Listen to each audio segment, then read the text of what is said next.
Halo semuanya, hari ini saya akan bicarakan sesuatu yang mungkin belum pernah dilakukan oleh banyak usaha-usaha baik yang kecil, menengah, atau yang besar.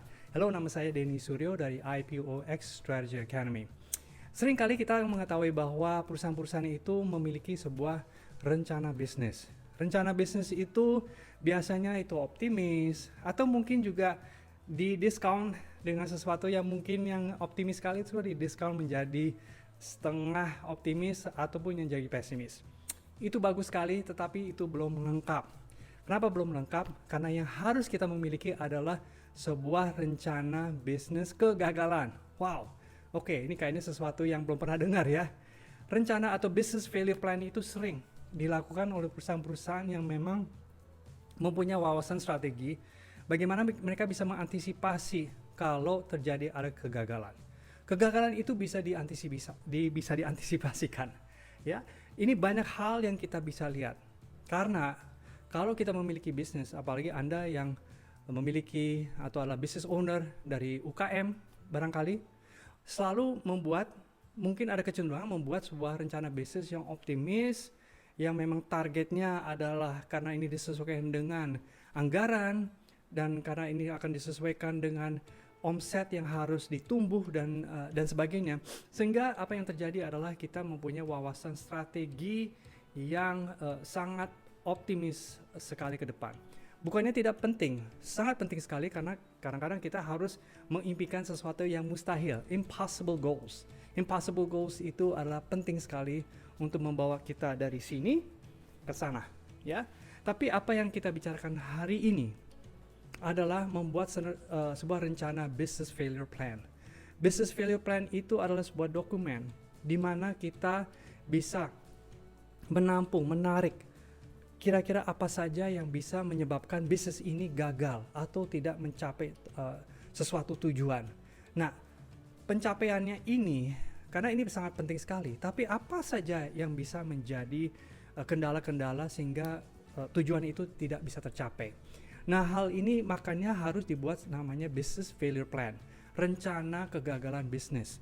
Rencana kegagalan bisnis bukan hanya mungkin satu paragraf atau mungkin 1-2 lembar, tapi adalah sesuatu yang sangat-sangat detail sekali. Karena kedetailan itu, kita bisa mengetahui kira-kira kalau kita ada senario ini, senario itu, dan sebagainya, kita sudah mempunyai rencana mitigasi untuk agar perjalanan kegagalan itu dihindari, atau kita belokkan, atau kita juga mencari alternatif lain sehingga kegagalan itu tidak tercapai. Oke? Nah, area-area apa saja yang perlu kita ketahui mengenai itu? Contohnya, sebelum saya mulai ke situ ya, contohnya begini.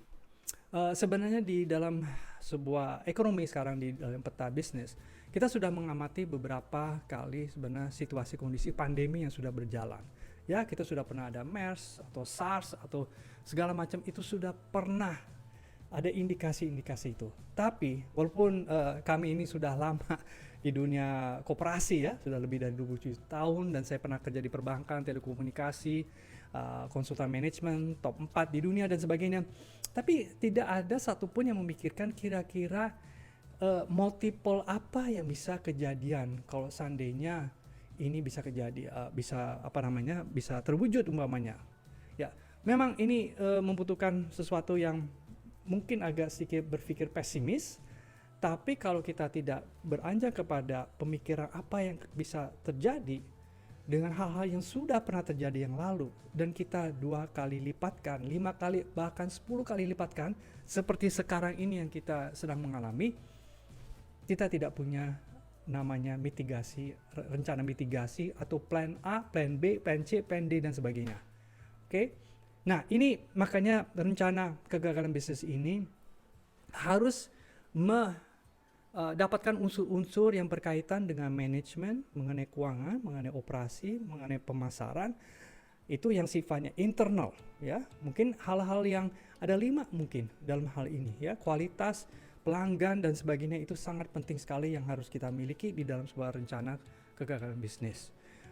Kemudian ada faktor eksternal. Faktor eksternal itu bisa kita lihat karena sekarang informasi cukup banyak sekali mengenai perkembangan regional, global, bahkan mungkin pasar modal atau suku bunga, kemudian pajak dan sebagainya, perubahan-perubahan pajak dan sebagainya. Ini harus kita bisa antisipasi. Seorang CEO, seorang pemilik bisnis itu bisa melihat kira-kira ke depan itu, mengantisipasi apa sih perubahan-perubahan eksternal yang bisa kita lakukan. Nah, dalam hal ini memang semua dalam rencana kegagalan bisnis itu bisa kita masukkan juga yang mungkin sudah beberapa perusahaan-perusahaan sudah melakukan, terutama di perbankan itu. Kalau kita bicara dengan risiko manajemen atau manajemen risiko, risk management, itu sesuatu yang memang sudah rutin dan mereka sudah biasa melakukan. Nah, aspek risiko manajemen itu bisa kita ambil, dimasukin di dalam rencana kegagalan bisnis. Rencana kegagalan bisnis itu melihat dari faktor internal eksternal, melihat dari faktor risiko, tapi yang sebenarnya yang dilihat adalah kira-kira skenario apa yang bisa berjalan dan bisa tiba-tiba muncul, tapi kita sudah mempunyai plan A, plan B, dan plan C-nya. Ya, rencana kegagalan bisnis itu seandainya memang suatu saat harus katakanlah dibangkrutkan. Oke, apa rencana hal untuk menuju itu agar semuanya aman? Umpamanya kita harus bisa memprotek SDM-nya, kita harus memprotek mungkin suatu kontrak-kontrak tertentu yang belum di-fulfill atau belum terpenuhi, dan banyak sekali skenario-skenario itu. Dan sebenarnya juga di dalam upaya risiko manajemen itu tidak dimasukkan aspek-aspek itu, tapi di rencana kegagalan bisnis itu ada. Dan itu sama halnya kalau kita membuat sebuah rencana bisnis, di mana di situ ada faktor manajemen, marketing, operation, ya segala macam lah, finance, dan seterusnya, IT, teknologi, itu harus juga bisa tercakup di dalam rencana kegagalan bisnis. Nah, kenapa ini hal penting sekali?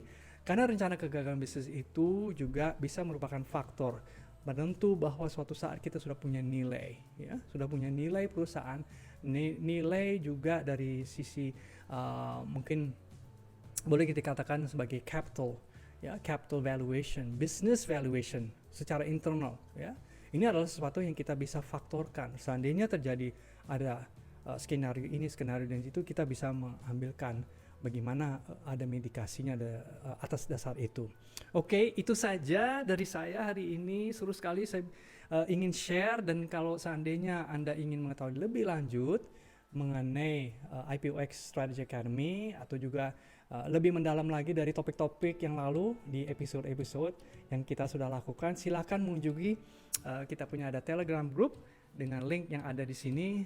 Silakan aja gabung juga dengan para business owner yang lain, maupun mereka yang para CEO, direksi, dan semuanya yang ingin juga melanjutkan perusahaannya kepada tingkat yang berikutnya. Baik, itu saja dari saya. Terima kasih dan sampai jumpa lagi ya. Bye.